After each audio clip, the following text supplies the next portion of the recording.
According to Moeller and D'Ambrosio, there are three ways in which we form our identity. Firstly, there is sincerity, in which our identity is formed through a firm commitment to social roles. Then there is authenticity, where we create our social persona through committing to our unique and original self. These two methods of identity formation are still quite prevalent across different cultures.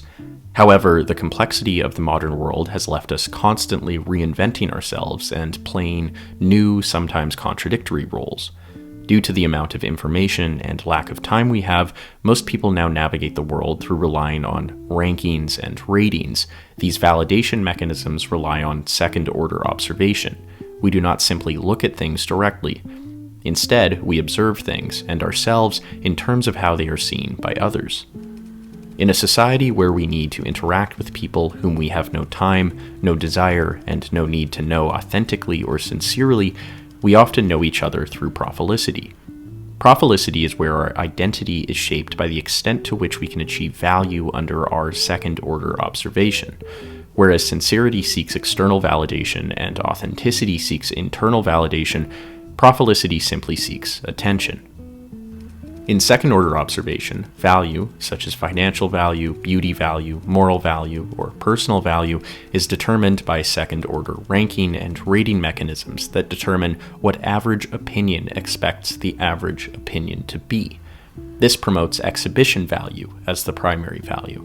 One's identity then derives value so long as one successfully presents their profile for second-order observation mechanisms to verify it. Likes, views, Twitter threads all function to determine the coolness and excellence of one's profile. So, what is a profile? It is a curated self-image that is not just seen, but seen as being seen. And how can one successfully curate a profile? What separates the Voshes and Hassans from the smaller streamers? There are the three core aspects central to a successful profile. For one, there is quantitative attention. How visible and distinct is one's profile? Secondly, there is qualitative acclaim.